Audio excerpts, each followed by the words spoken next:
नमस्कार विद्यार्थी मित्रांनो, मी सुवर्ण क्षीरसागर माझ्या यूट्यूब चॅनलवर तुम्हा सर्वांचे खूप खूप स्वागत। तर आज आपण 8वा धडा पाहणार आहोत, ज्याचं नाव आहे वाट पाहताना।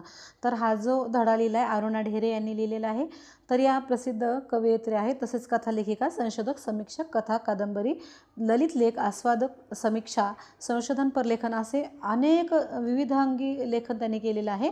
त्याचबरोबर बघा त्यांच्या मानवी नात्यांचा शोध घेणं हे त्यांच्या ललित साहित्याचं वैशिष्ट्य आहे।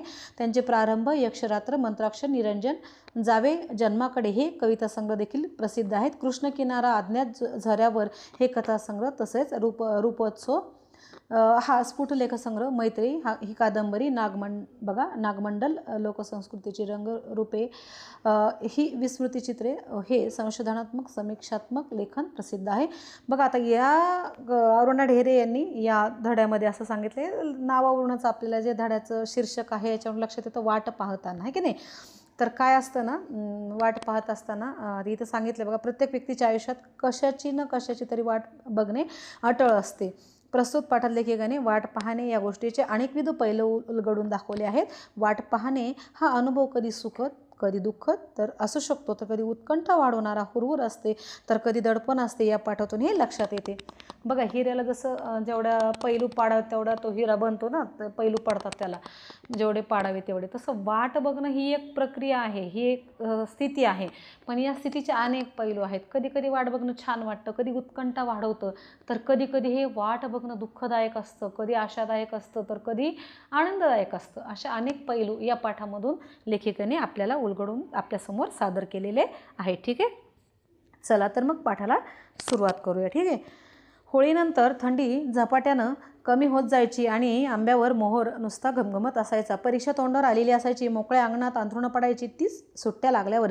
पण मार्च एप्रिलमध्ये आम्हाला गॅलरीत झोपायला मिळायचं। रात्रीचे मौगार हात अंगावर फिरायला लागले की झोपेची गडद चाहूल यायची। डोळे मिटताना मनात एकच संदेश जागा व्हायचा, उद्या कोकिळेची कू ऐकू येईल का, बघू हं।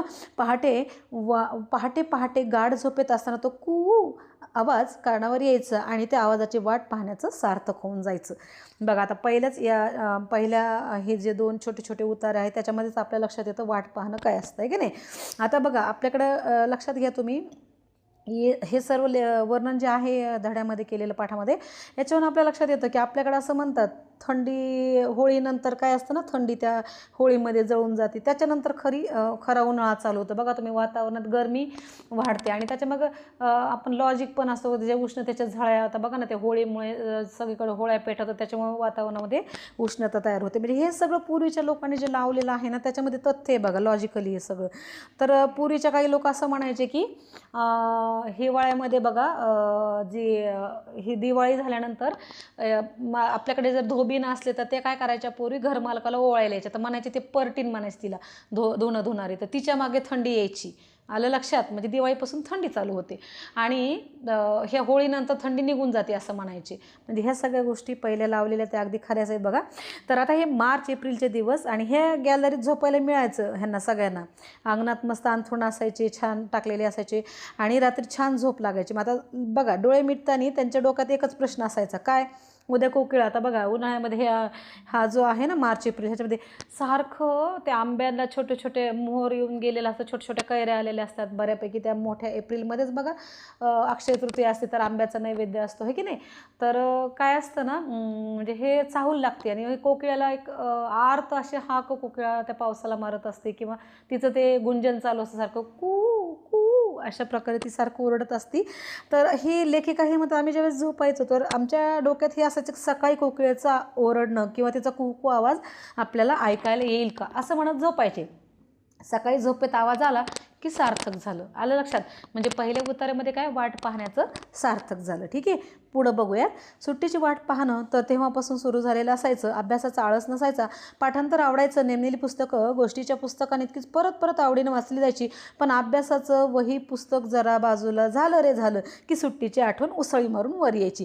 ते अंगणातलं हजारी मोगऱ्याचं झाड, शनिवार वाड्यात सकाळी सकाळी जाऊन वेचून आणलेली बकुळीची फुलं, माठातला वाळा घातलेलं पाणी, आई आत्यांची कोरड्या पापड्यांची हई, अंगणात पडणारी वाळवणं, कैरीची डाळ आणि पणं, कधीमधी घरची परवानगी मिळाला चोखायला मिळणारे बर्फाचे गोळे, उसाचा ताजा रस आणि मुख्य म्हणजे खूप खूप गोष्टींची आणि कवितांची नवी पुस्तकं, सुट्टीची किती वाट पाहत असू आम्ही. हां, आता बघा किती सुंदर वर्णन केले लेखिकेने इथे. लेखिका म्हणते सुट्टी. आता पहिलं कशाची वाट पाहायची, तर कोकिळाच्या आवाजाची. ठीक आहे. आता दुसरी सुट्टीची. साहजिक आहे, सर्व विद्यार्थ्यांना काय असतं, सुट्टीची वाट पाहत असतात आतुरतेने सर्वजण. सुट्टीची छोटे विद्यार्थी असतात ना, ॲक्च्युली सगळ्यांना सुट्टीची म्हणजे खूप विद्यार्थ्यांना सुट्टी आवडते, तर ती वाट पाहतात सुट्टीची. आलं लक्षात. मग सुट्टीमध्ये काय काय असायचं, आळस नसायचं. लेखिका म्हणते आता अभ्यास तर करीत बसायचो, पण काय व्हायचं, थोडं पुस्तक बाजूला गेलं की ती सुट्टी डोक्यात यायची. आलं लक्षात.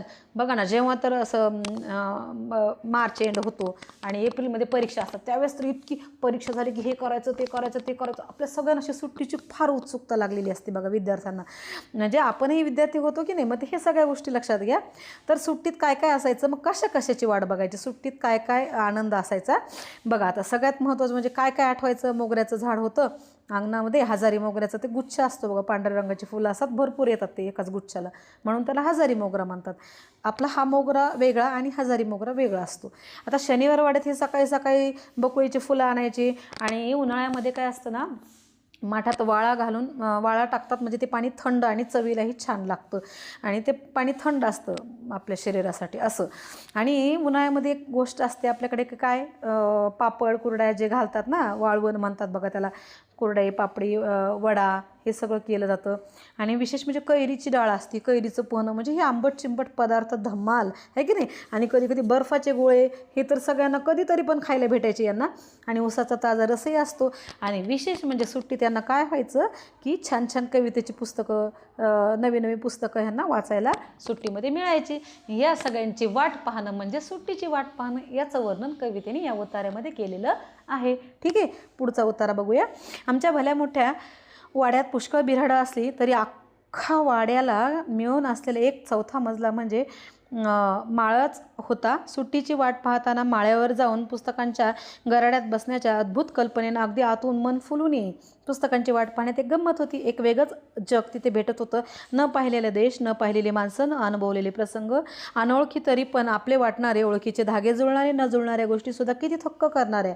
म्हणजे जग असंही असतं तर मला केवढं तरी नवे पण भेटत होतं आणि शब्दांची जादू कळत होती. मी वाचत होते त्या गोष्टी, तो इतिहास, ती गाणी कुणीतरी रचलेली होती, लिहिलेली होती. जे सुचलं, जे लिहावंसं वाटलं ते कसं लिहू शकली आहेत ही माणसं.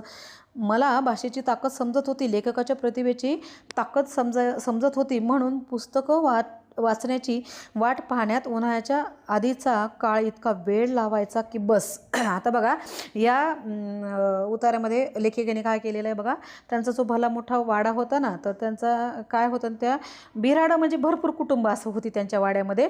आणि चौथ्या मजल्यावर लेखिका होती, तर ती काय करायची, चौथ्या मजल्यावर जाऊन पुस्तकं वाचत बसायची. आणि म्हणून लेखिकेला ते बघा, आता पुस्तकं वाचण्यातला आनंद, ते सुट्टी का वाट पाहायची, तर पुस्तकं छान छान वाचायची. म्हणजे पुस्तकांमध्ये काय असतं ना, तुम्ही खरंच जर आवडीने वाचलं एखादी कथा, एखादं पुस्तक, तर त्याच्यामध्ये रमून जातं बघा माणूस. असं एखाद्या समजा देशाचं वर्णन आहे, तर मी बघा यापूर्वी असे जर धडे शिकवले, असं 8वी 9वी 10वीला असायचे काही धडे प्रवास वर्णनपर, तर असं प्रत्यक्ष मी मुलांना चला गाडीत बसा, इकडे चला तिकडे चला, अशा मस्तपैकी आमचं चालायचं क्लासमध्ये. तर लक्षात घ्या, म्हणजे काय असतं ना, जेव्हा आपण वाचतो एखादी गोष्ट, तर एखादा धडा वाचतोय किंवा एखादं पुस्तक वाचतोय, तर प्रत्यक्ष तिथं गेल्याचा भास होतो. म्हणजे त्या पुस्तकाच्याद्वारे आपल्याला नवीन माणसं भेटतात, नवीन देश भेटतात, नवीन परिस्थिती. हां, हे असं पण असतं का, हे आपल्याला माहीत नसतं. काही काही गोष्टी ते आपल्याला पुस्तकांमुळं माहीत होतात. म्हणजे लक्षात आलं आहे का एकंदरीत काय, तर पुस्तकां वाचण्यामागं हे जो सगळा आनंद आहे, तो आनंद लेखिकेला असा वेळ लावायचा, उन्हाळ्याच्या सुट्ट्या कधी लागतात. आलं लक्षात. पुढं बघूया. आणखी एक वाट पाहणं होतं पोपटाच्या थव्यांचं. आमच्या घरामागे एक मोठं उंबराचं झाड होतं. उन्हं तापण्याचे दिवस आले की त्यांचे थवे उंबरावर येऊन उतरायचे. कशा तरीच पानाचं गाठीचं ते झाड तेव्हा पिक्या उमरांनी आणि रागूंच्या हिरव्या पंखांनी इतकं सुंदर होऊन जायचं. मी वाट पाहायचे त्या थव्यांची, त्या लालसर गोड झालेल्या उमराची, माझ्या मनात जाग्या होणाऱ्या कितीतरी कवितांची. आता बघा ना, ह्या पण लेखिका आहेत. मग हे वाचून त्यांनी जे अनेक पुस्तकं वाचली, अनुभवली, त्याच्यातून त्यांना लिहायचं एक लक्षात आलं की कसं लिहित असतील हे लेखक वगैरे. मग लेखिका इथं सांगतात त्यांच्या घरामध्ये एक आणखी कशाची वाट पाहत होत्या लेखिका बघा. त्यांच्या घराच्या मागे एक मोठं उंबराचं झाड होतं. उंबर असतं बघा, त्याला असं छान म्हणजे फळं येतात बघा, आणि लाल कलरचे कच्चे असतात अगोदर ती हिरवी दिसतात आणि पिकल्यावर छान लाल कलरची ती उंबराची फळं असतात, तर ती पोपटांना खूप आवडतात बघा. पोपटं खूप येतात ते फळं खाण्यासाठी. मग ते पिके म्हणजे पिकलेली उमरं, ते राघू म्हणजे पोपट. इतके पोपटं यायचे की काय व्हायचं माहिती का, ते हिरव्या झाड असं हिरव्या पंखांनी भरून जायचं सगळं.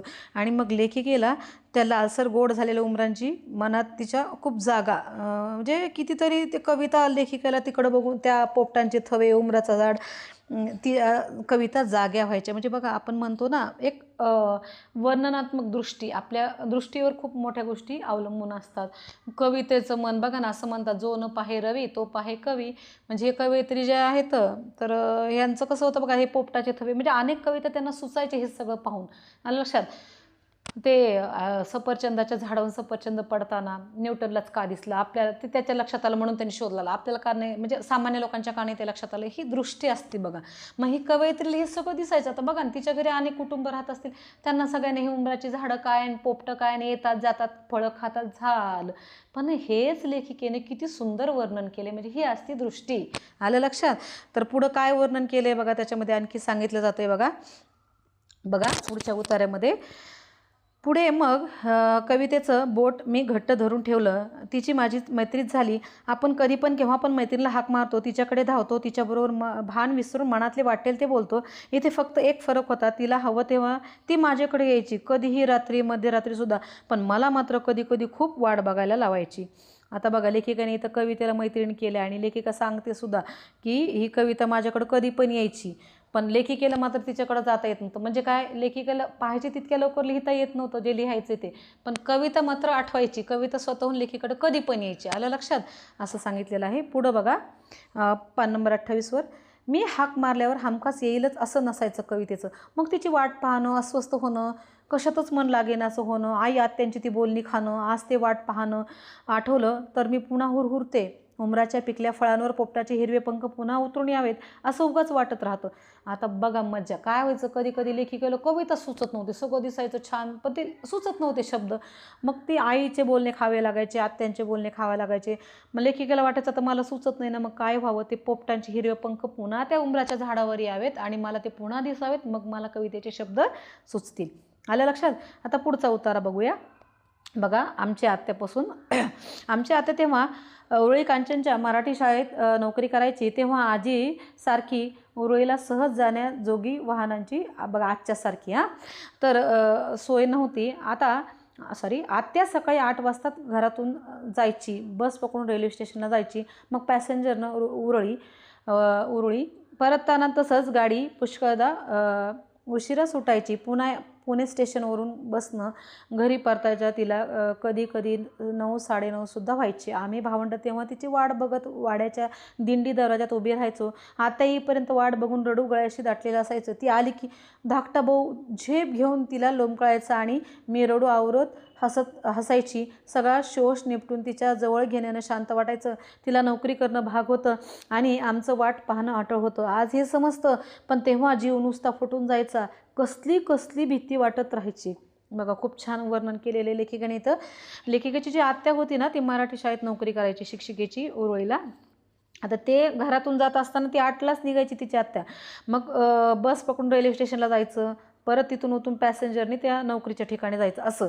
आता पुष्कळ वेळेस काय व्हायचं, पुणे स्टेशनवर घरी परत यायला आत्याला 9, 9:30 व्हायचे. ही सगळी भावंडं काय करायची, वाट बघत बसायची दिंडी दरवाजामध्ये. बघा, ती वाट कुठं बघत बसायची, तर ते दिंडी दरवाजा सांगितलं इथं. आता काय व्हायचं, आत्या येऊपर्यंत मग हे सगळेजण असं टेन्शनमध्ये नाही का. बघा, बऱ्याच वेळेस असं असतं, बाहेर गेलेला माणूस काय म्हणतात ना, मन चिंती ते वैरी न चिंती. आपलं दुश्मन, आपलं वैरीसुद्धा जे विचार करत नाही ते मन आपला विचार करून बसतं, असं असतं. म्हणजे सकाळी जर कोणी आपल्या घरातलं बाहेर ड्युटीला गेलं तर त्या टायमिंगमध्ये ते नाही आले तर हृदयाचा ठोका चुकतो बघा. आज का नाही आला, अजून का उशीर झाला. ठीक आहे, सध्या फोन आहेत म्हणून आपण पटकन फोन करतो, पण ते लेखिकेच्या काळी त्या फोन नव्हते. मग असं काळजात भीती वाटायची. मग त्यावेळेस आत्या आली की काय व्हायचं, धाकटा भाऊ असं छोटी छोटी मुलं कशी गळ्यात पडून झेप घेतात तसं लोंबकळायचं तिच्या गळ्यात पडून. आणि ही मात्र लेखिका ज्या होत्या त्या बघा, आत्याकडे बघून नुसतं रडू यायचं, पण ते बाहेर नाही, गळ्याशी दाटलेलं असायचं, फक्त गळ्यापर्यंत तो आवाज बाहेर नाही यायचा. आणि मग आत्याने जवळ घेतलं की ते हसू यायचं, रडू आवरायचं सगळं. आलं लक्षात. म्हणजे आत्याचं येणं हे भीती वाटणं, आत्याचं वाट पाहणं हे भीती वाटायचं होतं. आलं लक्षात. अशा प्रकारचं. त्याच्यानंतर बघा लेखिका काय म्हणतात, अलीकडे एक सुरेख परदेशी सिनेमा पाहिला. आता इथं सिनेमाविषयी बोलता आहेत त्या. चीनी cinema postman in the mountain हे त्याचं नाव. बघा एक चीनी सिनेमा आहे, त्याचं नाव काय? Postman in the mountain. पहाडी प्रदेशामधला एक जुना पोस्टमन आजारी पडतो, म्हणून त्याच्या जागी त्याच्या मुलानं काम करायचं ठरतं. मुलगा काही फारसा उत्सुक नसतो त्या कामाला, पण शेवटी पत्रांचा थैला पाठीवर घेऊन वडिलांबरोबर कामाची माहिती करून घेण्यासाठी निघतो. वाहनांची सोय नसलेल्या लहान लहान वाड्या वस्त्या पायी चालत हिंडायच्या. हे वाटतं तितकं सोपं काम नव्हतं. आता लेखिकेने इथे परदेशी सिनेमाचा विषय सांगितले बघा, चीनी सिनेमाच्या विषयी, पोस्टमन इन द माउंटन. तर ह्या नावावरूनच आपल्याला कळतं म्हणजे पहाडी क्षेत्रातला एखादा पोस्टमन. तर ते बघा त्या ठिकाणी पत्र नेणं फार अवघड असतं नाही का, रस्ते नसतात, मग पायी चालत जाणं, जंगल असतं, दगडं आणि डोंगरदऱ्या हे सगळं ओलांडत जावं लागतं. तर त्या जो हा होता पोस्टमन तो आजारी पडतो, म्हणून त्याच्या मुलानं ही नोकरी करावी असं ठरतं, हे पत्र नेऊन द्यावेत. पण तो मुलाला काही ते आवडत नसतं बघा. बऱ्याच गोष्टी अशा असतात जे वडील करतात ते मुलाला नाही आवडत करायला, आहे की नाही. म्हणजे हे पिढींमधलं अंतर असतं. पण ठीक आहे बाबा, हे पत्रांचं एवढं मोठं साचलं आहे तर कधीतरी वडिलांबरोबर जाऊ असं म्हणत तो निघतो. एका वस्तीवर बघा दोघं बापलेक येतात. तिथं एका झोपडीशी एक अंध म्हातारी बसलेली असते. पोस्टमन आल्याचं तिला बरोबर समजतं. ती आनंदून जाते. पत्र हातात घेऊन ती स्पर्शानं त्याचा आनंद भोगते. मनालाच ते वाचायला सांगते. म्हातारीच्या मुलानं तिला पाठवलेलं ते पत्र असतं. त्यानं आपल्या आईची खूप प्रेमानं विचारपूस केलेली असते. तिला घेऊन जायला तो लवकरच येणार असल्याचं त्यानं लिहिलेलं असतं. ते सगळं ऐकताना म्हातारीच्या तोंडावर खूप समाधान पसरतं. किती सुंदर वर्णन केले बघा. म्हणजे वाट पाहणं काय असतं. आता हे पोस्टमनचा मुलगा आणि हे पोस्टमन बापलेक जेव्हा जातात एका वस्तीवर, एका झोपडीपाशी जातात, तिथे एक अंध म्हातारी असते बघा. तर अंध लोक काय असतं ना, त्यांना आवाजाचं एक ज्ञान असतं बघा खूप. तर पृथ्वीराज चव्हाणचा धड्या मूवीमध्ये तुम्ही बघित असाल तर तो पाण्याचा थेंब पडलेला सुद्धा त्याला वरून पावसाचा आवाज येतो बघा. म्हणजे हे अंध व्यक्तींचं काय असतं ना, त्यांना आवाजाचं ज्ञान असतं, स्पर्शाचं ज्ञान असतं. म्हणजे देव काही तर म्हणजे ठीक आहे निसर्गाने त्यांना काही दिलं तर काही नाही तर काही जास्तीचं दिलेलं असतं. मग ते आवाजाचं ज्ञान, स्पर्शाचं ज्ञान त्या लोकांना जास्त असतं, भले दृष्टी नसते. मग हे दोघं बापलेक पोस्टमन ज्यावेळेस त्या म्हातारीच्या झोपडीच्या दारापाशी यायची, ती ओळखायची बरोबर पोस्टमन आला. आणि पोस्टमनला ते स्पर्श, त्या पत्राचा स्पर्श तिला व्हायचा आणि ती ओळखायची, हां हे माझ्या मुलाचं पत्र आहे. पण तिला थोडी दिसतच नव्हतं. पण ते पोस्टमनलाच वाचायचे. पण ते पोस्टमन इतकं सुंदर वर्णन करून ते पत्र सांगायचा, मुलाने अशी आठवण केली, तशी केली, असं लिहिलंय, तसं लिहिलंय आणि तो लवकरच घ्यायला पण येणार आहे हे वाचून दाखवल्यानंतर त्या वाट पाहण्याचं समाधान त्या आजीच्या चेहऱ्यावर दिसल्या जायचं त्या पोस्टमनला. मुलगा जेव्हा पुढे होतो तेव्हा त्याला दिसतं की बापाच्या हातात मुळी कोरा कागदच आहे, त्यावर काहीही लिहिलेलं नाही आहे. म्हातारी मात्र त्याच्या बापाला पुन्हा पुन्हा धन्यवाद देते, आशीर्वाद देते. तिथून लांब आल्यावर मुलाला बाप सांगतो की ती म्हातारी आपल्या दूर गेलेल्या मुलाची वाट पाहत आहे, त्याच्या येण्याची वाट पाहत आहे. तिचा मुलगा कधीच तिला पत्र लिहित नाही, तिची चौकशी करत नाही, पण तिचं वाट पाहणं पोस्टमनला मात्र सहन होत नाही. त्या म्हातारीला आनंद वाटावा म्हणून दरवेळी पोस्टमन मनानंच कोरपत्र वाचत आलेला असतो आणि म्हातारीचं शेवटचे दिवस त्यामुळे समाधानात चाललेले असतात.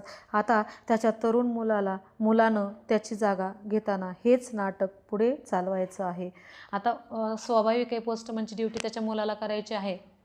मग बघा हे म्हातारीचं ते पत्र वाचताना पुढे गेल्यावर मुलगा वडिलाला विचारतो की तुमच्या हातात तो कोरपत्र हा काय प्रकार आहे, कोरा कागद आहे. तेव्हा ते वडील त्या मुलाला त्याचे वडील सांगतात की बाबा ही म्हातारी जी आहे तिच्या मुलाची वाट पाहते, तिचा मुलगा दूर कुठेतरी गेलेला आहे, तिला माहीत नाही आहे तो कुठे येतो आणि तो तिला कधी पत्र पाठवत नाही, तिची विचारपूस करत नाही, काहीही नाही.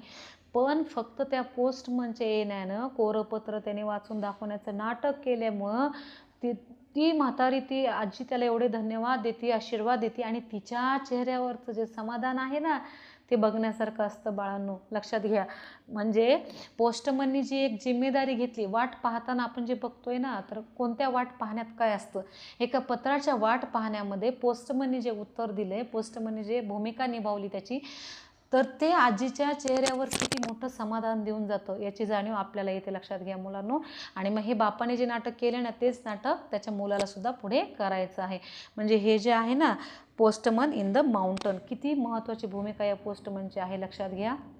म्हणजे वाट पाहणं काय असतं, कधी समाधान देऊन जातं, कधी हुरहुर, कधी चिंता, काळजी, कधी सुख, कधी आनंद, कधी दुःख.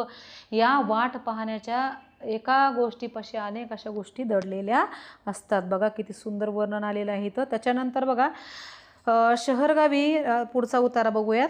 शहरगावी राहणाऱ्या मुलांची पत्र हाच म्हातारीच्या जगण्याचा एकमेव आधार आहे.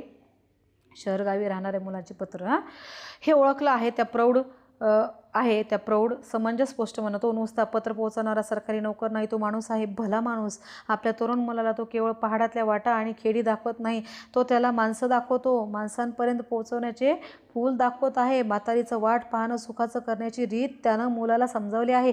वाट पाहणं ही गोष्ट एरवी सुखाची थोडीच असते. दुःख, काळजी, भीती, अस्वस्थता, तडफड कितीतरी गोष्टी असतात त्यात भरलेल्या. पावसाची वाट पाहणाऱ्या शेतकऱ्याचे डोळे आठवा जरा, किंवा विठूच्या दर्शनाची वाट पाहणाऱ्या संतांचे अभंग आठवा. त्या करुण्याचा स्पर्श झाला की लक्षात येतं, एखाद्या गोष्टीची वाट पाहायला लागते तेव्हाच तिची किंमत कळत जाते. कित्येक मुलाच्या गोष्टी सहज मिळाल्या तर त्याचं मोलच आपल्या लक्षात येत नाही बघा. आणि वाट पाहताना कायम संयम शिकतो आपण. वाट पाहताना आपण संयम शिकतो, धीर धरायला शिकतो, एखाद्या गोष्टीवरचा विश्वास घट्ट करायला शिकतो. श्रद्धा डोळसानी पक्की होत जाते, ध्यास वाढत जातो. लक्षात घ्या. खूप सुंदर हा उतारा तर मनाला स्पर्श करणार आहे बघा. म्हणजे हा जो पोस्टमन आहे तो फक्त सरकारी नोकर नाही, तर तो काय आहे, एक मन दुसऱ्या मनाशी जोडणारा पूल तो निर्माण करत आहे. एक माणूस दुसऱ्या माणसाशी जोडणारा तो पूल तयार करत आहे. काय घे नाही हो त्या पोस्टमनला, त्या म्हातारीला हे सगळं वाचून दाखवायची आणि तुझा मुलगाने हे पाठवलं, हे काय गरज आहे? गरज पण तो माणसं जोडतोय, एखाद्या माणसाच्या चेहऱ्यावरचं समाधान तो अनुभवतोय, त्या म्हातारीचा तो आनंद स्वतःच्या डोळ्याने पाहतोय. लक्षात घ्या, ही गोष्ट खूप महत्त्वाची आहे. आपल्या एखाद्या गोष्ट करण्याने, एखादी कृती करण्याने पुढच्या माणसाचा चेहऱ्यावरील आनंद, समाधान जर भेटत असेल तर ह्याच्यापेक्षा पांडुरंग वेगळा नाहीच आहे. लक्षात आलं? म्हणजे आपण जे म्हणतो ना, पंढरीला जाणं, काय काय करणं, काहीच गरज नाही कशाची. एखाद्या माणसाच्या चेहऱ्यावर तुमच्या एखाद्या कृतीमुळे आनंद येत असेल, समाधान येत असेल तर खूप छान. बघा, एखादी गोष्ट तुम्ही ऐकत नाहीत, आई रोज म्हणते अभ्यास कर, नाही करत, तर कधीतरी आई म्हणते अभ्यास करून तुम्ही करून पहा, तिच्या चेहऱ्यावरचं समाधान पहा. एखादं दूध असेल, फळ असेल, भाजी तुम्ही खात नाही, आई नेहमी ओरडते अरे खा, तुम्ही नाही ऐकत, कधीतरी तिचं ऐकून पहा, तिच्या चेहऱ्यावरचं समाधान पहा बाळांनो. आणि लक्षात घ्या, ह्या गोष्टी परत परत नाही मिळवता येत. लक्षात घ्या. तर ही खूप महत्त्वाची गोष्ट लेखिकेने इथं सांगितली बघा. वाट पाहण्याच्या मागं कोणत्या कोणत्या गोष्टी असतात बघा. कोण कोणाची वाट पाहतं. कधीतरी बघा, शेतकऱ्यांचे डोळे आठवा बघा. जेव्हा पाऊस पडत नाही, दुष्काळ असतो, शेतकरी कसा एक पावसाची वाट आतुरतेने पाहतो. किंवा पंढरीला संत जायचे, भेटी लागे जीवा लागलीसे असं, म्हणजे भेटी लागे जीवा लागलीसे आस, म्हणजे जसा चकोर पक्षी चांदण्याची वाट पाहतो किंवा एखादी लेकरू आईची वाट पाहतं, तशी हे संत पांडुरंगाच्या दर्शनाची वाट पाहत असं वर्णन केलेलं आहे. म्हणजे संतांसाठी ते पांडुरंगाचं दर्शन हे जे वाट पाहणं असतं, लक्षात घ्या. तसंच वाट पाहणं एखादं लेकरू जेव्हा आईची वाट पाहत असतं तर त्या लेकराची अस्वस्थता बघा. एखाद्या लेकराला आई नाही दिसू द्या बघा, ते कसं कावरं बावरं होता यायची. किंवा शेतात गाय गेलेली, गोठ्यात वासरू बांधलेले, ते वासरू ज्या आतुरतेने त्या गायीची वाट पाहतं आणि गाय दिसताच असा हंबरडा फोडतं, किंवा ती गाय त्या वासराला बघून जो हंबरडा फोडते. लक्षात घ्या, ह्या सगळ्या गोष्टी. 14 वर्षांनी राम परत आले वनवासाहून, तर कौशल्याचा आनंद वाट पाहण्याचा. लक्षात आलं? म्हणजे ह्या सगळ्या वर्णन इथं सांगितले आहे. आणि हे वाट पाहायला लावणं आपल्याला काय शिकवतं बघा. एक तर महत्त्वाची गोष्ट म्हणजे वाट पाहत असताना कोणत्या कोणत्या गोष्टींचा आपल्याला अनुभव येतो बघा. दुःख, काळजी, भीती, अस्वस्थता, तडफड, अशा गोष्टी आपल्याला अनुभवायला भेटतात. त्याचबरोबर बघा, इथं असं सांगितलंय की वाट पाहत असताना एक महत्त्वाची गोष्ट सांगितली की बघा, जी गोष्ट आपल्याकडे असते ना त्याची किंमत नसते कळत बघा. जे सहज भेटतं ना त्याची किंमत कळत नसते. म्हणून काय असतं ना, बऱ्याच वेळेस आता बघा ना, म्हणजे जे खूप कष्टाने भेटतं त्याचं मोल समजतं. आणि जे आईचं प्रेम सहज मिळतं, त्याला काही पैसे द्यावे लागत नाहीत, त्याचं काही म्हणजे मोल नसतं. ठीक आहे, सहज मिळतं मग त्याची किंमत वाटत नाही. आईच्या हातची भाकरी चपाती, त्याची काही किंमत वाटत नाही. बाहेर गेले की 20 रुपयाला एक चपाती असते. लक्षात घ्या, म्हणजे जे सहज मिळतं त्याची किंमत नसते आणि जे कष्टाने मिळतं त्याचं मोल असतं बघा. मग हे लक्षात घ्यायचं आपल्याला इथं. पांडुरंगाचं दर्शन संतांना सहज भेटत नाही, त्याच्यासाठी खूप सायास कष्ट करावे लागतात. वारीत जावं लागतं पंढरपूरला, आहे का नाही. काटे अनेक वाटा, दरोडेखोर, चोर. आता सध्या सोपी झाली, पण पहिली वारी जर बघितलं तर हे सगळे कष्ट होते आतोनात. आणि तेव्हा पांडुरंगाचं दर्शन व्हायचं, म्हणजे मग ते भारी. आलं लक्षात. म्हणजे काय ना, कुठली गोष्ट सहज भेटली की त्याची व्हॅल्यू आपल्याला वाटत नाही, त्याचं मोल. आलं लक्षात. आणि जर ती कष्टाने मिळवली तर मग भारी. बघा ना, वडिलांचे पैसे किती मस्त सहजपणे खर्च करतो. स्वतः कमवलेला असे, नको आत्ता मला ती वस्तू नंतर घेईल मी. आलं लक्षात. आणि वडिलांच्या जीवावर असले की 10,000ची वस्तू 5 मिनिटात घ्यायची असती, आणि स्वतः कमवायला लागल्यावर 10 रुपयाची वस्तू सुद्धा घ्यावीशी वाटत नाही. हे मोल असतं. आलं लक्षात. म्हणजे सहज ज्या गोष्टी मिळतात, भेटतात, त्याचं मोल राहत नाही, थोडक्यात हेच. आणि हे आपल्याला काय काय शिकवतं वाट पाहणं बघा. विश्वास घट्ट धरून करायला शिकवतो. श्रद्धा डोळस असते, पक्की होते बघा. आणि मेन म्हणजे सगळ्यात महत्त्वाचं जर काय असेल तर वाट पाहणं हे आपल्याला काय शिकवतं, धीर धरायला शिकवतं, संयम एक शिकवतं बघा. ह्या 2 गोष्टी खूप महत्त्वाच्या आहेत, संयम आणि धीर धरायला. मग बऱ्याच वेळेस असं होतं ना की आता बघा ना, समजा आता तुम्ही एखाद्या परीक्षेचा अभ्यास करताय, आणि काय होतं ना, त्या परीक्षेमध्ये तुम्हाला कधीतरी एखाद्या परीक्षेमध्ये मार्क्स कमी येतात, तुम्ही परत ट्राय करतात. आता 12वीला समजा ट्राय करतात मुलं बऱ्याच वेळेस, नाही का, रिपीट करतात. तर मग हे नाही, आता नाही, ठीक आहे, भेटेल मला. आता शेतकरी जेव्हा बघा पावसाची वाट पाहतो, नाही ना, 15 दिवस झाले, येईल पाऊस, येईल. म्हणजे त्याचा जो संयम असतो तो वाढतो बघा. ठीक आहे, धीर धरायला शिकतो, स्वतःला धीर देता आलं पाहिजे. हे काय वाट पाहणं शिकवतो. नाही, येईल पाऊस, येईल पाऊस.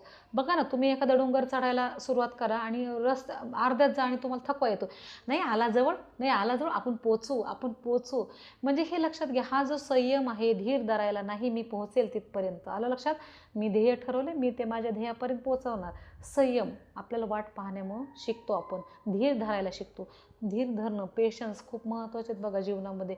कधीतरी वाईट काळ असतो, कधीतरी चांगला काळ असतो. चांगला काळ हे जातो, वाईट हे जातो. पण या सगळ्या गोष्टींमध्ये समजा वाईट परिस्थिती, त्याच्यामध्ये खचून नाही जायचं, तर संयम ठेवायचा आपल्याला. ठीक आहे बाबा, जाईल ही पण वेळ, दिवस येतील माझे पण चांगले. आलं लक्षात. पण जर आपण इथं खचलो तर काहीतरी चुकीच्या गोष्टी होतात, आणि मग आपण उद्याचा जो आनंद असतो, जो आपल्याला उपभोगायचा आहे, तो आपण त्यावेळेस राहत नाही, तो उपभोगायच्या वेळेस. आलं लक्षात. म्हणजे धीर धरणं आणि संयम ह्या खूप महत्त्वाच्या गोष्टी इथं लेखिकेने सांगितलेल्या आहेत. ठीक आहे. आणि डोळ श्रद्धा शिकवतं बघा. श्रद्धा, अंधश्रद्धा नाही. म्हणजे ठीक आहे, एखाद्या आईचा मुलगा गेलेला आहे लढायला, मग तो श्रद्धा, येणारे. ठीक आहे, डोळस श्रद्धा, येणारच येतो, पण डोळस श्रद्धा. मग त्याच्यासाठी कुठं ह्या देवाला नमस्कार, त्या देवाला ही अंधश्रद्धा झाली. पण श्रद्धा काय, येणार आहे तर तो नक्की येईल. ही श्रद्धा, संयम, धीर. आलं लक्षात. या गोष्टी आपल्याला शिकवतात. ठीक आहे. शेवटचं बघूया. हे सगळं एका वाट पाहण्याची गोष्ट करताना सहज मनात येत आहे, आणि वाटतं की जे हवं ते सहज हाती येऊच नये. थोडी वाट पाहायला लागावी, थोडी तडफड भोगायला लागावी, तरच सुखाची चव वाढेल, यशाची गोडी वाढेल, प्रेमातली मायेतली तृप्ती वाढेल, आणि आयुष्याबद्दलची ओढही वाढेल. बघा किती सुंदर कवयित्रीने लेखिकाने सांगितलं इथं. जे आहे ते लेखिकामध्ये सहज हाताला येऊच नाही कधी कधी असं वाटतं. आलं लक्षात. कशामुळं, थोडं तडफड, जीवाची तगमग झाली पाहिजे, कासावीस जीव झाला पाहिजे, तर त्या गोष्टीची गोडी अधिक वाढते. आलं लक्षात. सहज भेटलं तर त्याची गोडी नसते आपल्याला. आलं लक्षात. कायम सुखीच राहिलो तर काय वाटत नाही त्या दुःख, म्हणजे आलं लक्षात. कायम सुखच असेल तर, दुःखी असेल तर ते सुखाचंही काही वाटत नाही. आलं लक्षात. म्हणजे काय आहे ना, मला सांगायचं काय, लक्षात घ्या, तुम्ही रोज जर साखर खाल्ली तर त्या साखरेचं तुम्हाला काहीच वाटत नाही, रोज तुम्हाला गोड खायला भेटलं तर. आणि एखाद्या गरीबाच्या घरी जा, त्याच्या घरी त्याला असं वर्षानुवर्ष गोड खायलाच मिळालेलं नाही, त्याला त्या साखरेची किंमत माहीत असते, गोडाची किंमत माहीत असते. असं म्हणजे काय आहे ना, मग लेखिका इथं किती सुंदर बघा. एकच छोटासा मुद्दा आहे, वाट पाहणं, त्याच्यावर लेखिकाने अख्खा धडा लिहिला आहे. आलं लक्षात. हा असतो दृष्टिकोन. एका वाट पाहण्याचे किती पैलू पाडलेत, किती उदाहरणं छान छान दिलेत, जेणेकरून आपल्याला म्हणजे मुलांना संदेशसुद्धा जातो, खूप छान संदेश. वाट पाहत असताना संयम, धीर धरावा, डोळ्यात श्रद्धा ठेवावी, आणि हेच करत असताना सहजासहजी काही भेटलं तर त्याचं मोल कळत नाही, हेही लेखिकांनी खूप छान प्रकारे इथं समजून सांगितलेलं आहे. ठीक आहे. तर आज हा वाट पाहताना हा धडा इथं संपलेला आहे. तर पुढचा धडा आपण